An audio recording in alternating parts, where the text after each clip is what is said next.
This is America on the Road, winner of the International Automotive Media Conference Gold Medal Award for Radio, and now in its 24th year on the air. Thanks for being with us as we bring you the latest automotive information from around the world.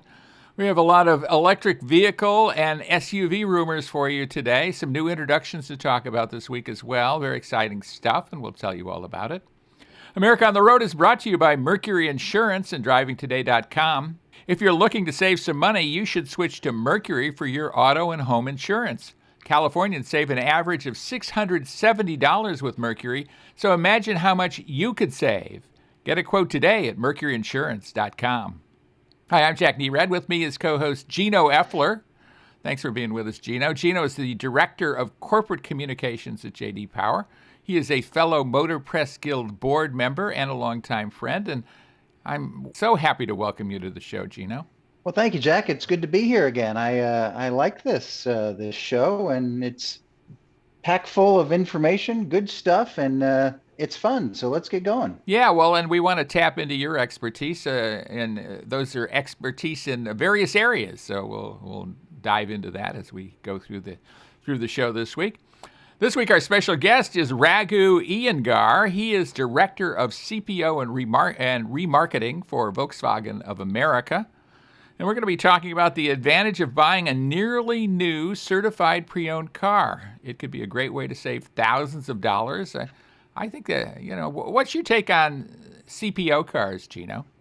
CPO cars are incredibly hot right now, and a lot of manufacturers they've already been in a position to where they have a good functioning CPO program, but more are getting into it now. It's a combination of last year when so many production facilities were shut down and new car production was stopped for a while or came back at a very slow pace. Manufacturers had an opportunity to work with dealers on these certified pre-owned vehicles coming back off lease, and they are covered by warranties. They are checked out by the dealership to a level that is consistent with the manufacturer recommendations. It is a terrific way to go, and a lot of dealers have seen their CPO activity jump significantly in the last year. Yeah, and rightly so. And we're going to be talking with, again, Raghu Iyengar, Volkswagen about that. I'm sure he'll be pleased to hear that endorsement from you, Geno. In the road test segment, I'll be talking about a very lengthy drive I had in an incredibly hot car. We're talking about an amazing car, the 2021 Dodge Charger SRT Hellcat Redeye. You can basically go from 0 to 60 in the time it takes you to say the name of the car, I think. So, something like that. Wow. It's my kind of car. Yeah, it's super fast. And Geno's going to have a look at that car and competitors in its segment from a J.D. Power point of view. So I think that should be fascinating to all our listeners. I'm excited about that. Before we do that, though, let's take a look at some of the latest automotive news from around the globe. One of the hottest things going on this week is the introduction of an all-new vehicle from Jeep, bringing back a name that has really had a history at Jeep. We're talking about the Jeep Wagoneer. So that has just been introduced. It was just introduced yesterday as this thing drops.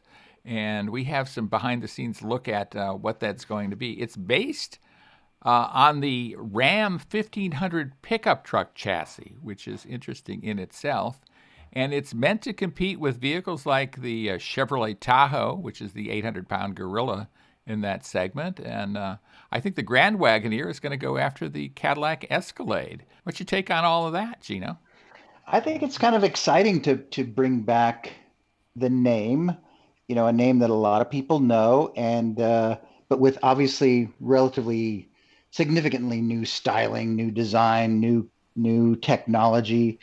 I look at the Toyota FJ as a comparable example, Jack, of there was a model that the first time we saw it, the 60s, early 70s, right? And then it went away, and then it came back. The name came back, and it some of the design elements harkened back to that original version but it was so new and modernized, and a lot of Toyota enthusiasts gravitated to it, and it did pretty darn well. And I think the Wagoneer is going to do the same thing. Yeah, well, and it makes all the sense in the world, right? I mean, we have Hmm. full-size SUVs based on full-size pickup trucks from the other manufacturers, right? You have the Yes, Ford Expedition, of course, from Ford, based on the F-150, and then the Chevrolet Tahoe and the Chevrolet Suburban, the granddaddy of them all, based on the Silverado pickup truck. Ram has yep, a great pickup truck. The Ram 1500 pickup truck scores really well, I think, in JD Power surveys. It's a really, it really good does. vehicle,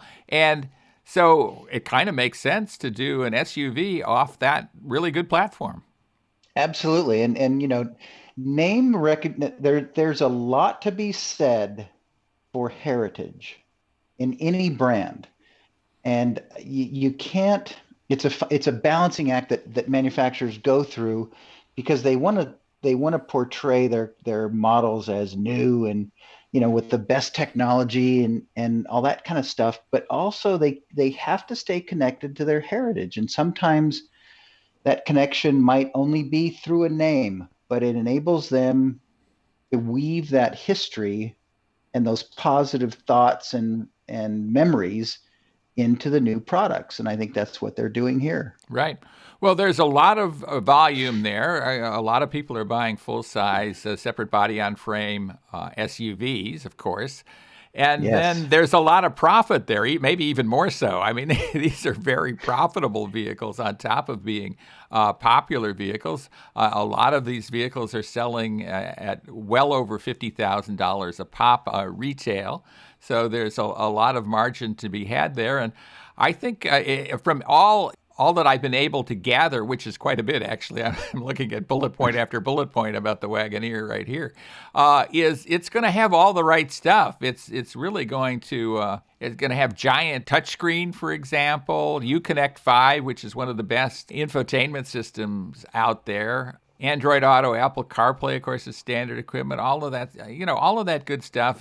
Big V8 engines, the potential of electrified mild hybrid engines in the vehicle. So I think it's going to really do something out there.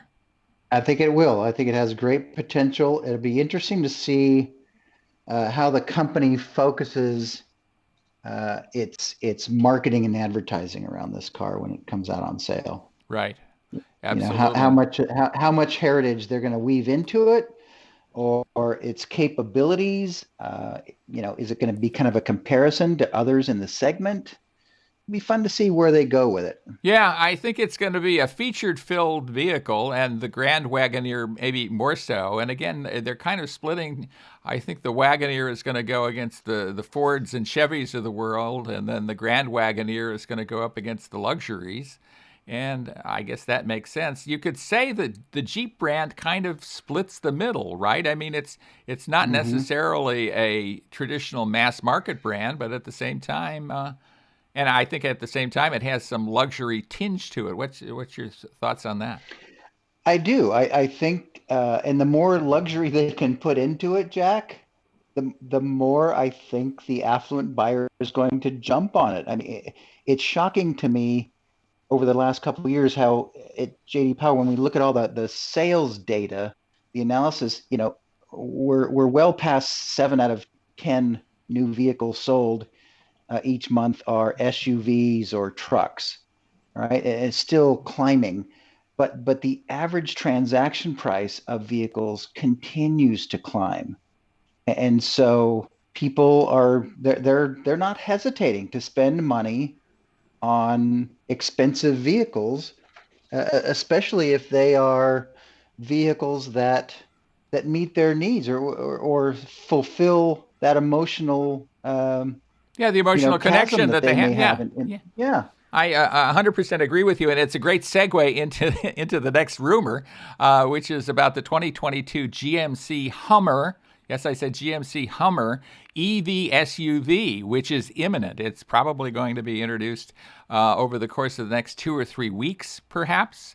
And talk about, I just think it's so ironic and amusing that General Motors has decided to call this big EV, this giant SUV, a Hummer, because, of course, the Hummer is kind of the poster child of conspicuous consumption, and now you have an EV version that's kind of turning that on its head. I mean, And what does that tell you, Jack, about what car companies think about names and connection?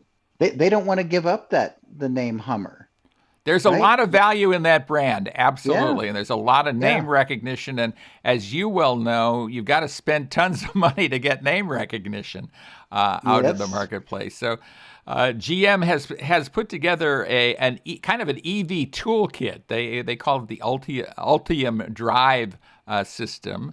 And the Hummer EV SUV will be one of the first vehicles in the marketplace with it. It could have as much as 1,000 horsepower. 1,000 horsepower. And then the Hmm. torque figure quoted for it is just absolutely staggering. It's probably not going to be effective as you would think it would be, because nobody needs 11,500 foot-pounds of torque, right? I mean, 11,000. You pull over It's the Empire State Building with that amount of torque. What kind of brake system do you have for Yeah, if you get a Hummer going that fast that quickly? right. A lot going to happen. This vehicle will probably be priced close to $100,000. And as you were just mentioning, there seems to be no limit to the amount of money that some people will pay for vehicles these days. It used to be that $100,000 was the ragged edge, and anything above that was an exotic car, but that's certainly not the Hmm. case now, right? It isn't. I think you can easily spend 50 to $80,000 for either a Ford top of the line truck or a Chevy top of the line truck, even a Ram. It's amazing the stuff that the technology and the luxury features, convenience features that you have in those vehicles these days. You know, the leather seating, just everything. You think you are in some sort of top of the line Mercedes-Benz sedan when you climb into some of these domestic trucks. It's staggering. But but Absolutely. but the market is there. People are buying them and they're paying a premium for them.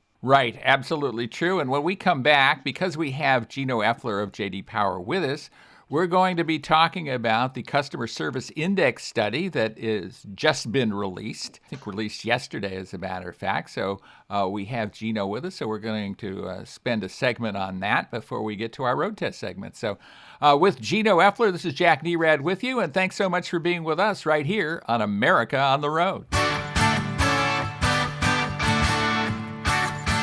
Welcome back, everybody, to America on the Road. Jack Nerad with you, along with guest host Geno.Effler. We're so glad he's with us. He is the Director of Corporate Communications at JD Power, and it just so happens we have a brand new, hot off the presses JD Power study, the 2021 Customer Service Index study, to talk about.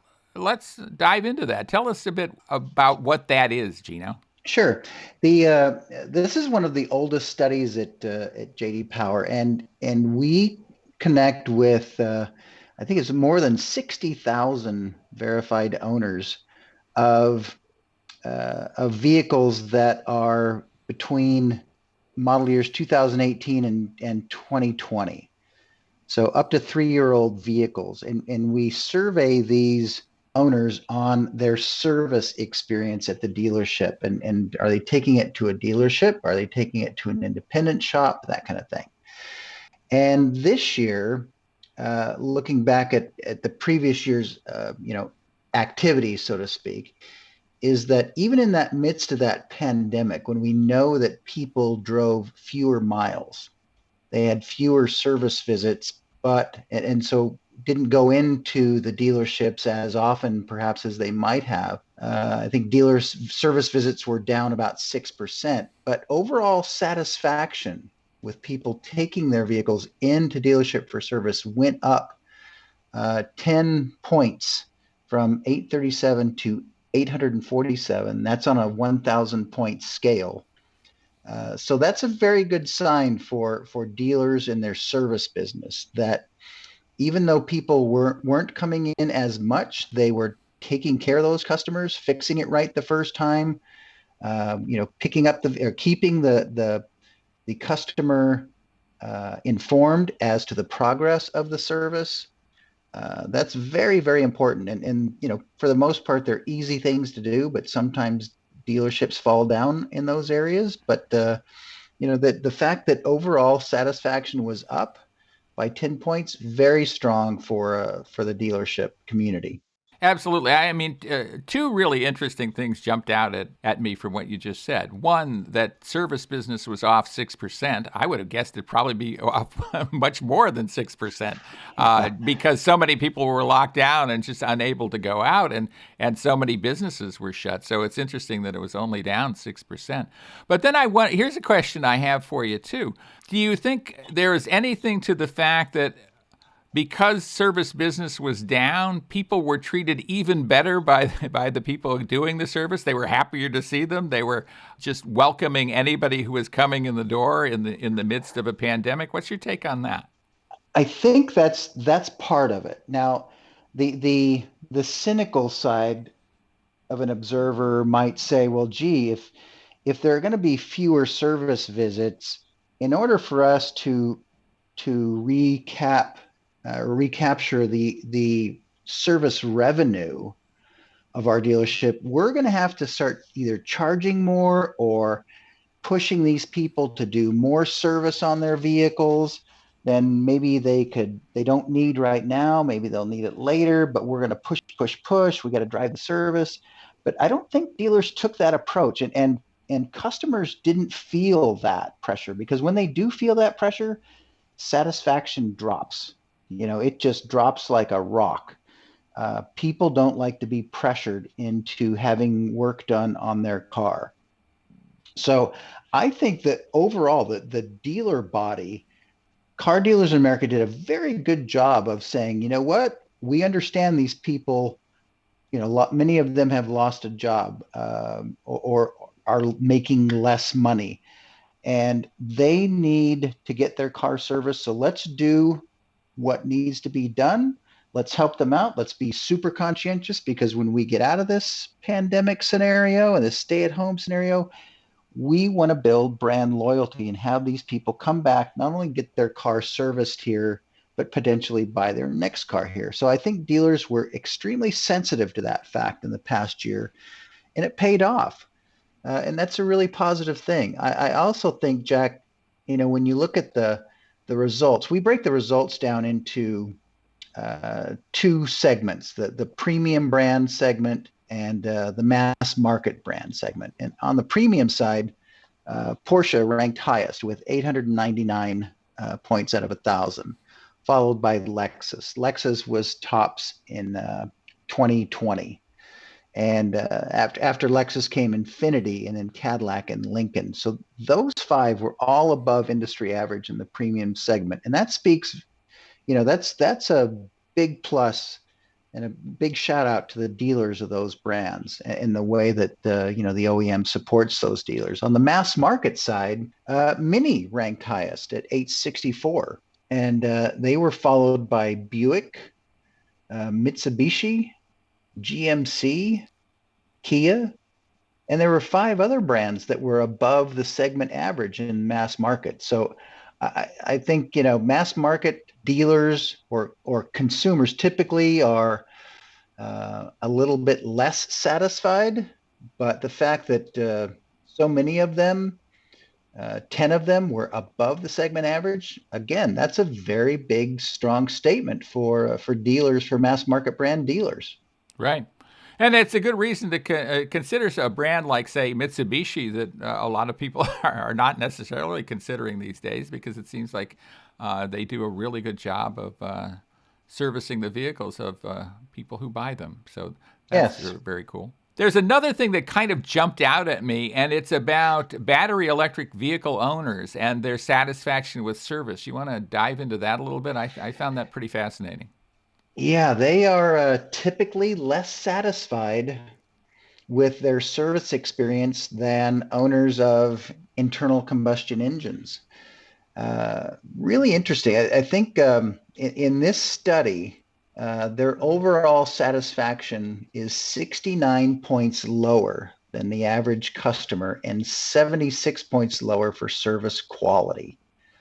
I think our practice lead said it very well. He said, BEV owners, battery electric vehicle owners, present a unique challenge. Not only are their vehicles more difficult to service than traditional internal combustion engine vehicles, but also the lower frequency of visits mean dealers have fewer chances to make a positive impression on these customers.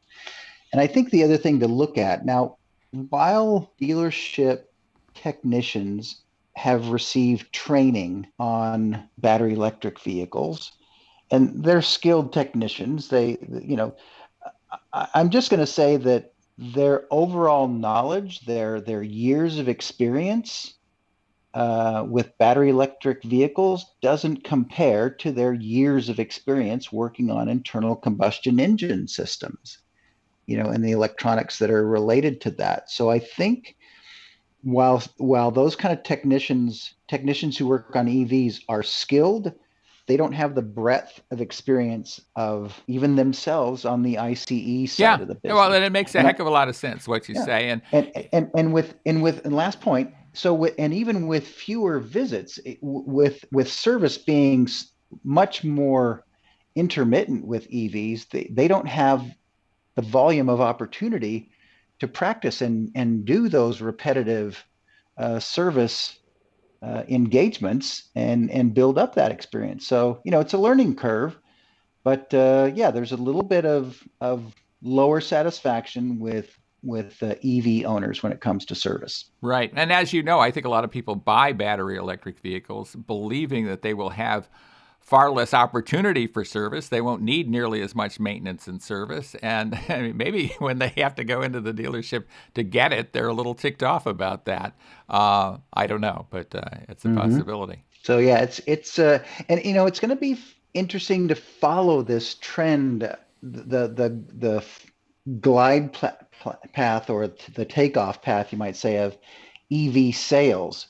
With so many new models coming out in the next year and a half, not only do the manufacturers have to focus a lot more effort on educating consumers to the benefits of EVs and the way to live with an EV and charging it and et cetera, et cetera. There's just a lot of logistics that are going to go into this whole equation of more and more people getting into EVs. And then the service and maintenance, the maintenance elements and the repair elements, that's going to all play a part as well. And how utilities play into this thing, there's a lot of moving parts, aren't there? Yeah, absolutely. And it's going to be fascinating to track that. And we're going to do that right here on America on the Road. In the next segment, we're going to be looking at one of the hottest cars on the market, one of the hottest cars that's ever been on the market, as a matter of fact. I was driving the 2021 Dodge Charger SRT Hellcat Redeye. Just amazing amount of horsepower, nearly 800 horsepower. Geno of J.D. Power will have kind of a behind-the-scenes look at how that car and other cars in its segment fare from an owner's point of view. So stay with us for that with Geno.Effler. This is Jack Nerad with you, and you're with us right here on America on the Road.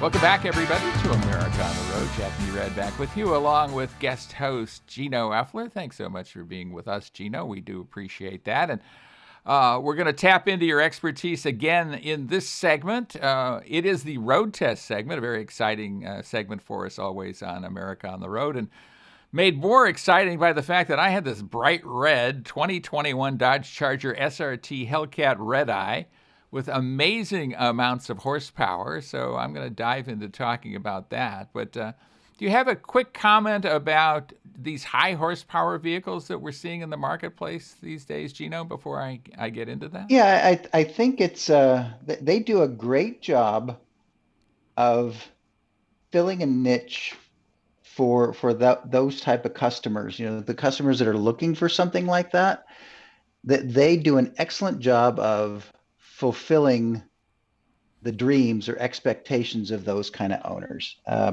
We do a study called the Automotive Performance Execution and Layout, or APPEAL study, that basically is about the things that people like about their car.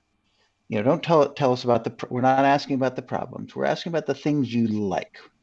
And in the mass market segment, Dodge ranked highest in 2020. Ram ranked second. So that tells me a lot about Dodge products fulfilling the expectations of their owners. And when it comes to things like, the Challenger, the Charger, it's like, yeah, that's exactly the kind of car that those buyers or those shoppers are looking for, and it brings, joy to their face, joy to their hearts. Right, and I think it elevates the whole model line It too, sure to have does. a vehicle like this that just has incredible bragging rights. I mean, this is really beyond anybody's expectations, I would think. I mean, it has a 797 horsepower. Yes, I said that right. 797 horsepower V8 engine, a top speed of 203 miles per hour. This is a four-door family sedan. Unbelievable. 203 miles per hour. Yeah. 707 pound-feet of torque. It's just a mind blower. And having driven it for a week, I drove it earlier on this past fall. I drove it in Carolina. I was on the racetrack with it for a while. I spent a lot of time with it.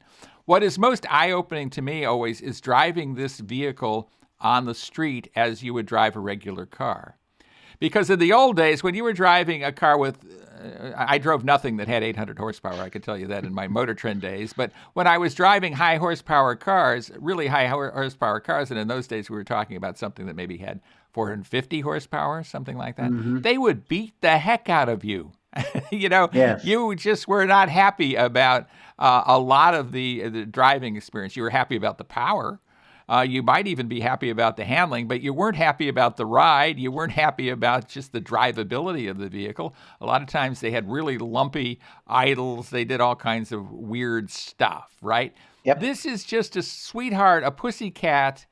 Most of the time, if you're just going off to the grocery store to, pick up a six-pack or something, no problem at all. But then you step on it, and you got 800 horsepower under your right foot.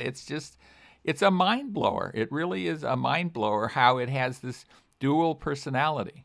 Last year, combined with that APPEAL study, when they ranked highest, Dodge also ranked highest, along with Kia, in the initial quality study, J.D. Power's initial quality study, which measures the problems that people have in the first 90 days of ownership. They were the lowest. They had the fewest amount of problems per 100 vehicles. And those two things were the impetus for the new Dodge commercial that you've seen in. First, I think they released it on YouTube or on social media channels, and now you're seeing it on TV. But it stars Gary Cole, who played the father in Talladega Nights with Will Ferrell, and he has the two kids driving those Dodge cars, and then they end it with, "If you're not first, you're last," and they finished first in these two J.D. Power studies. So it was that's one of the classic lines of moviedom as it relates to cars. If you're not first, you're last. Absolutely. And so Dodge had great tongue-in-cheek commercial, great humor with it.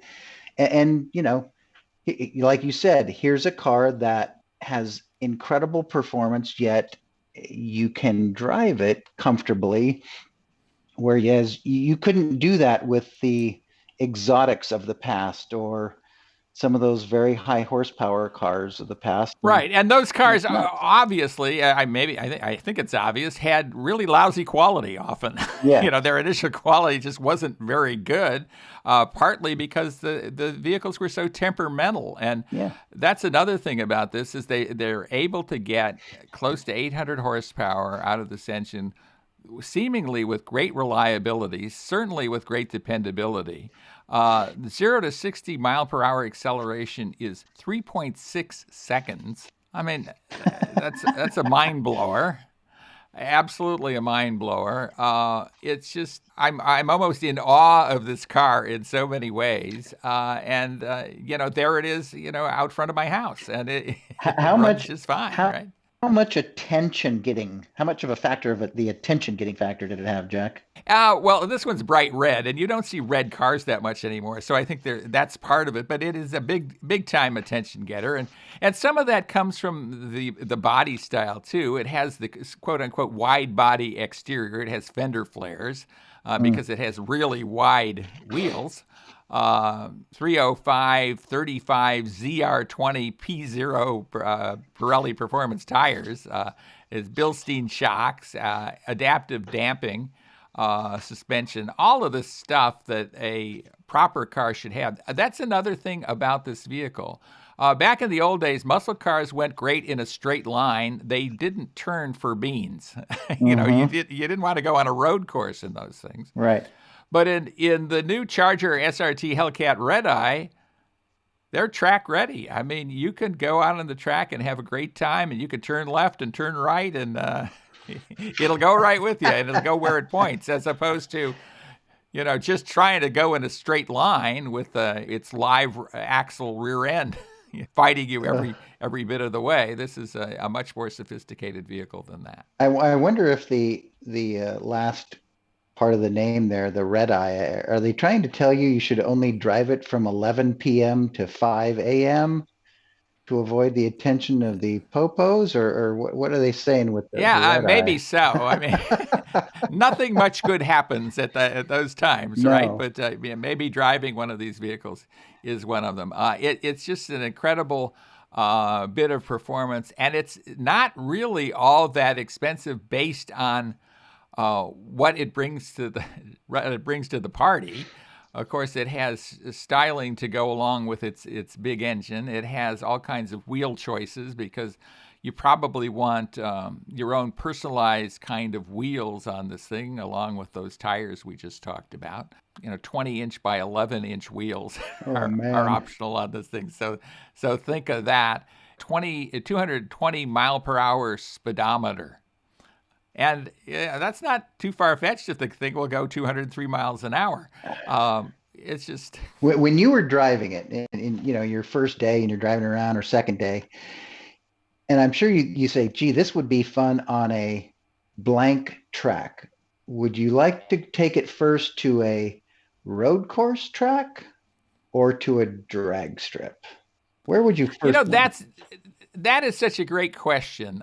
I always felt a little more comfortable on a drag strip than on a road course, I guess because I grew up in the Midwest and everything's on a grid. You really didn't have any curves to drive around back there. So, a lot of us do drag racing back in the Midwest, and there's something really enjoyable about, quick reaction time, getting on the gas as hard as you can and just going as fast as you can, just burying that foot and keeping it down. And maybe shifting gears, but that is not required from this 8-speed automatic transmission that shifts gears better than I do. But I would be equally comfortable, and I was equally comfortable on the road course because, it frankly turns in G-forces that are almost beyond what my body can stand. And, that's largely a good thing, but it's pretty amazing all the way around. Yeah, good. So I hate to gush about a car, but in this particular instance, I really have to. The 2021 Dodge Charger SRT Hellcat wide body. One thing I might complain about it is how long the name is. But other than that, this is an incredible value and just an awesome car all the way around. So we have that to have dealt with, and I'm going to be very sad when I have to give it back, which is going to happen probably in about 48 hours or so. I intend to give them back a whole car just like I got it. Excellent. That's a good thing, Jack. Absolutely.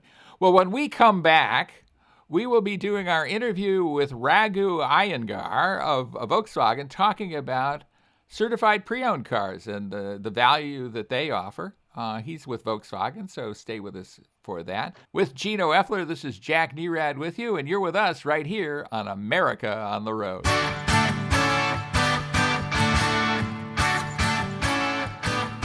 Welcome back, everybody, to America on the Road. Jack Nerad back with you, and we're so happy you're with us. We really do appreciate it. We have a great guest for you, just a terrific guest, very knowledgeable guy. Raghu Iyengar is the Director of CPO and Remarketing at Volkswagen of America. Raghu, thanks so much for being with us. We appreciate it. Jack, thank you very much. Thank you for having me on your show today. I've thoroughly enjoyed listening to your past podcasts. And I'm super excited to talk to you today. I'm even more excited to talk to you that this is indeed the very first episode of America on the Road on certified pre-owned. Yeah, I think it probably is, and this is the perfect time for it, isn't it? Talk a bit about that, would you? It absolutely is. With the pandemic and the economy where it is today, the topic of used cars, particularly CPO cars, couldn't be more relevant and useful for your listeners. And tell us why. I mean, let's describe and define what CPO cars are to begin with. CPO, of course, stands for Certified Pre-Owned, maybe a gentler word for the word used. But the important part is certified. Let's talk a bit about what that means. Perfect. So, I would turn the question to why should a car buyer consider a CPO vehicle, right? What is in certification? In my mind, simple. It's confidence. It's the confidence that the car went through a rigorous 100+ point inspection, the inspection completed by a trained technician who is certified to work on that car.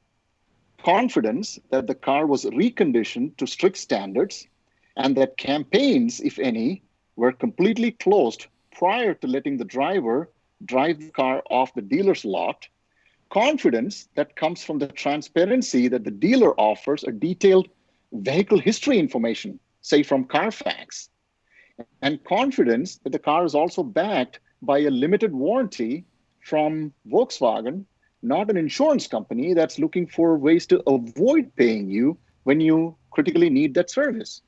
And then the confidence that you could take your car during your ownership to any Volkswagen dealer across the nation for support. On top of that, Jack, we also have a 24-hour complimentary roadside assistance program for the first 2 years of your CPO ownership that covers for any emergency that you might have, a flat tire, a dead battery, a jump start, a lockout, any of that. And finally, I would say the certified program itself attracts special financing. Right now, we have a 0.99 APR special on our Tiguan, which is the fastest moving hot ASUV car in our segment. It makes just so much sense. And I wrote the book, The Complete Idiot's Guide to Buying or Leasing a Car. In fact, it's right here at my desk. I'm staring at the cover right here.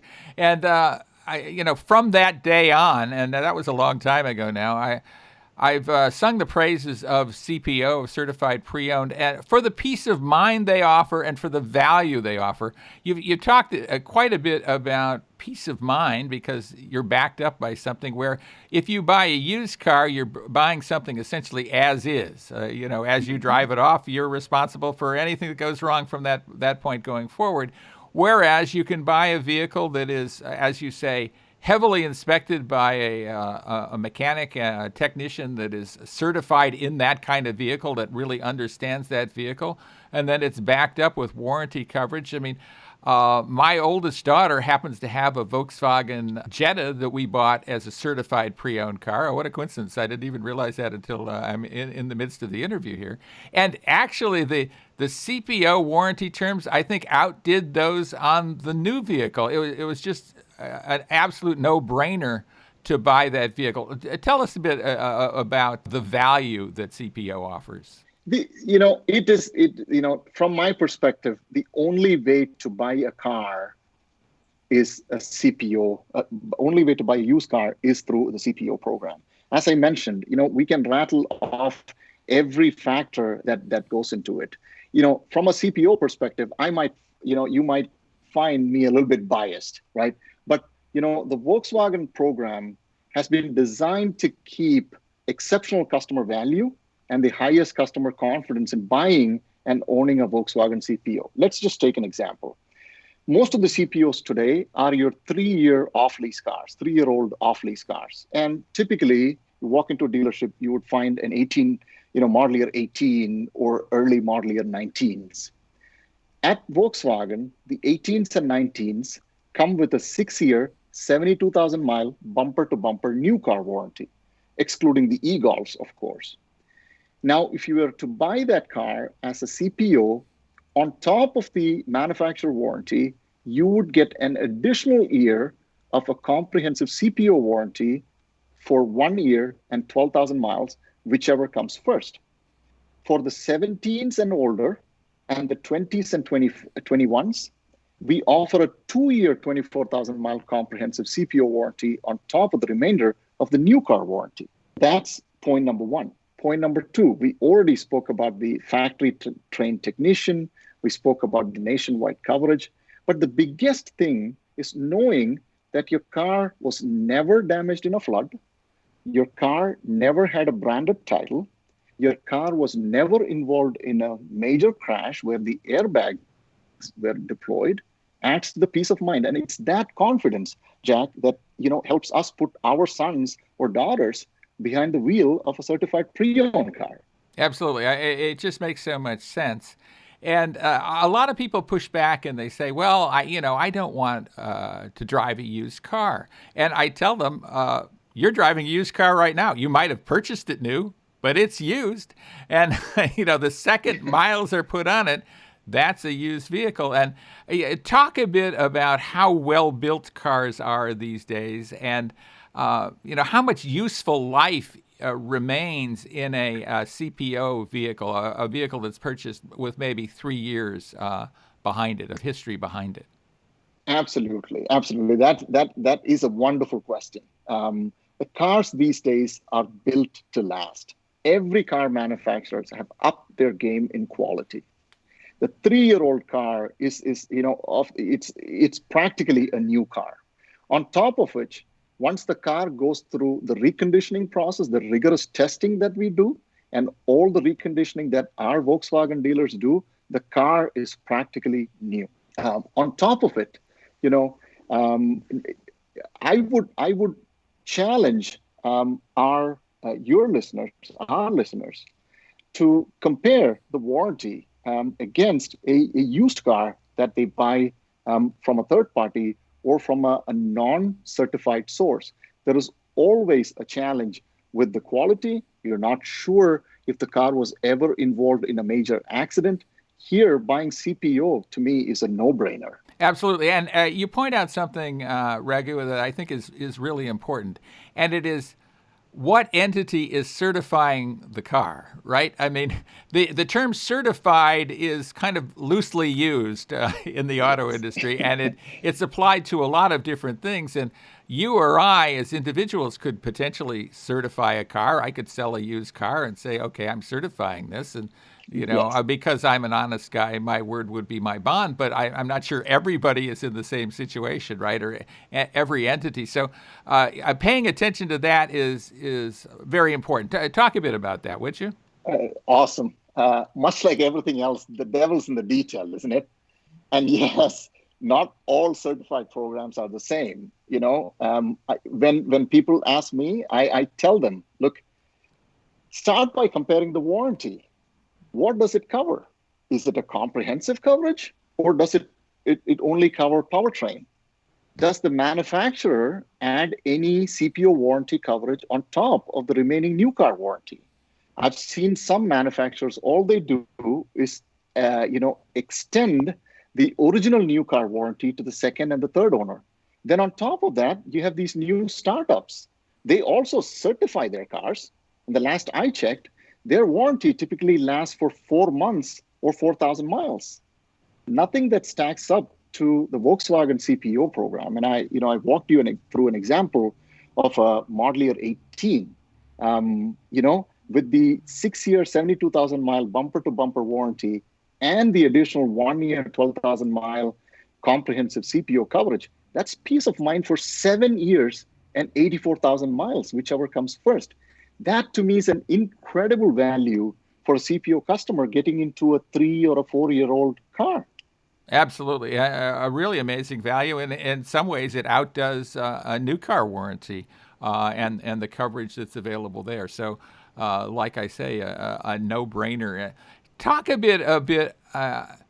There is a difference in price typically between a CPO vehicle of a particular year and just a used car.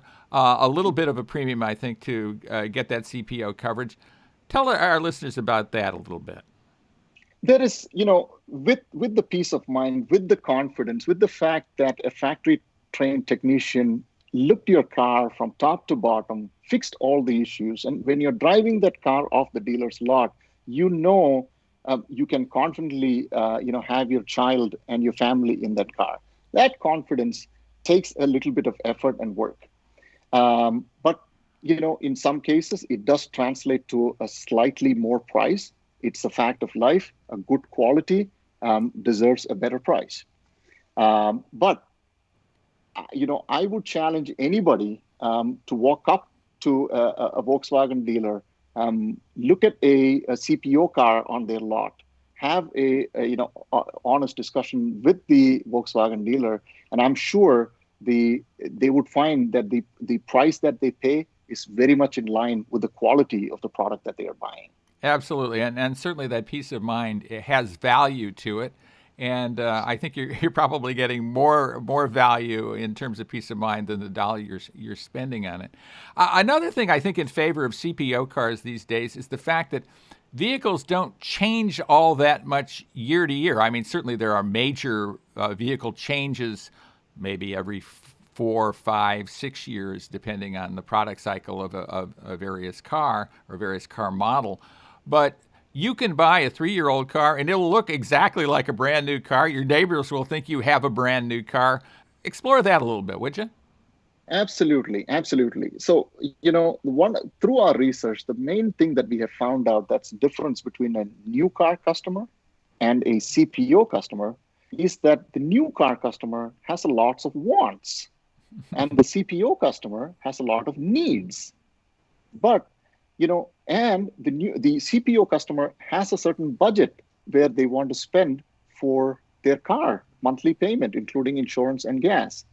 What an ideal way to walk into a Volkswagen dealership, look for a car that meets your budget and also ensures that you have the peace of mind of maintenance and coverage from the reconditioning work that's already been done. Now let's look at the as you were saying, a 3-year-old car. The 3-year-old car these days have the hottest feature in Apple Connect or Android CarPlay, right? That's perhaps the most important feature that every one of us look for in a car these days. And as you rightfully said, the cars and the features are not changing as quickly as they do. So you are practically driving a near new car for much less than what your neighbor paid for that spanking new car on the driveway. Right, and they'll never know that you didn't buy a brand new car unless you tell them how smart you were to buy a CPO car and save those thousands and thousands of dollars. How does a person, let's say they want a Volkswagen model, for example, good ones to look at, certainly. They want a Tiguan or they want a Jetta or a Golf, you name it. How do they find a CPO car that's going to meet their needs, that's going to have the equipment and maybe even the color and stuff that they want? How do they go about doing that? From the comfort of their home while listening to this podcast, I would urge your listeners to visit vwcpo.com. Right? We have the latest inventory aggregated from our nationwide network of 635 dealers. High quality photos, has all the details that they want. I would highly, highly recommend that they also visit their local VW dealer and discuss their needs with the dealer. I guarantee that your listeners will be happy with their buying experience. More so, they will be delighted with their CPO ownership experience by working closely with the Volkswagen dealer. Is it a good idea to say, call your local Volkswagen dealer and say, I'm looking for name the model, maybe give them some ideas of equipment? Will they have an idea of what would be coming back to them or what they will be able to sell that customer over the course of the next, say, month or two?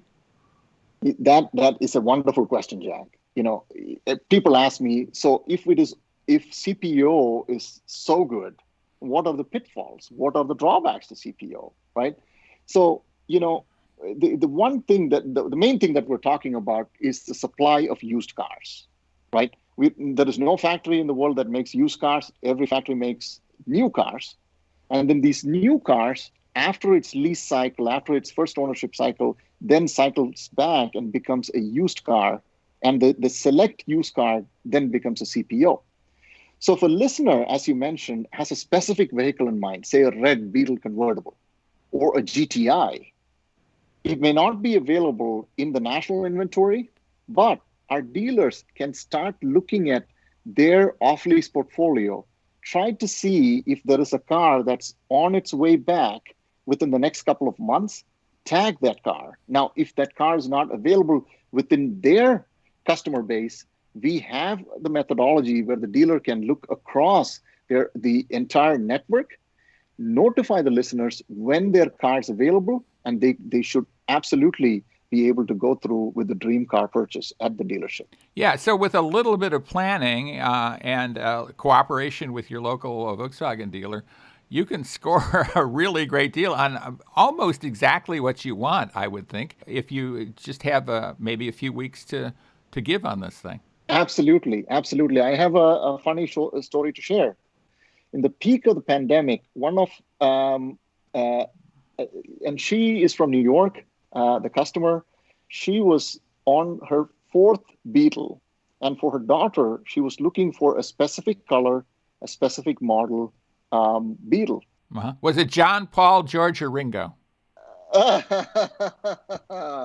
Neither one of them. It was a 2018 Beetle convertible that she was looking for. Got it. And we were able to locate it for her.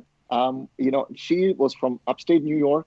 We connected her with a dealer in the middle of the country, and we were able to deliver the car to her home. And she couldn't be more delighted than she was when she delivered that car to her daughter for her birthday. That's an awesome story. Just quickly before we let you go, and I want to be careful of your time, Raghu. We're talking with Raghu Iyengar, who is the Director of CPO and Remarketing at Volkswagen of America. Tell our listeners why Volkswagen cares about this, why Volkswagen has certified pre-owned cars, why they run such a program. What's in it for Volkswagen? Wow, thank you for asking that question. What's in it for Volkswagen? We are a 2.5% market share player in the country. The cars that we make get to, as I mentioned, 2.5% of the segment of the U.S. population. The second car ownership gets us a brand new set of customers that we can introduce to our brands. The CPO car is an excellent opportunity for new customers, young customers, to test our brand, get excited about our products, and this gives us and our dealers an opportunity to delight that customer and keep them with our brand and with our brand of products. Yeah, it just makes so much sense. Well, Raghu Iyengar, Director of CPO and Remarketing at Volkswagen of America, thanks so much for being with us. We sure do appreciate it. I think we could talk about this for a lot longer, but time constraints in radio, you know how that is. We appreciate you being with us. Jack, thank you very much for the time. As you can hear through my voice, I am totally stoked about CPO. I'm totally stoked about getting more customers in the CPO into the Volkswagen dealers. We appreciate the opportunity for presenting our excitement about the product with your listeners. And share that website where they can go to check out Volkswagen CPOs one more time, please. It is vwcpo.com. Go there, search for the national inventory, and call your local Volkswagen dealer. They'll help you get you behind the wheels of a wonderful certified Volkswagen product. Terrific. So good to talk to you, and I hope to be able to do that again. So you take care, and stay with us, everybody. We'll be right back. And that was our interview with Raghu Iyengar, who is the Director of CPO and Remarketing for Volkswagen of America. Really interesting stuff, I think, he presented to us, and I think he made a really good case for buying a certified pre-owned car. I've certainly done that for one of my daughters, and it was an excellent choice. I would absolutely do it again. So there is that. I also have to thank Geno.Effler, our co-host this week, for being with us. He, of course, is the Director of Corporate Communications at J.D. Power. Geno, thanks for sharing all your information and expertise with us today. We appreciate it. Jack, my pleasure to be with you as always. And next time you get a car like that Dodge Charger, you make sure to give me a call a little bit earlier in the week before you turn it in, okay? Yeah, absolutely. I'll have to drive out to the desert, and we can blast around out there where there are probably fewer paparazzi and polizia than there are here in the That's right. here in the South Bay. So we'll look for that. And we want to thank you so much for being with us on America on the Road. We really do appreciate that. You listeners are the reason we do what we do. And of course, if you want to take a look for my book, The GR Factor, Unleashing the Undeniable Power of the Golden Rule, please take a look for that. And join us again next week right here for another edition of America on the Road.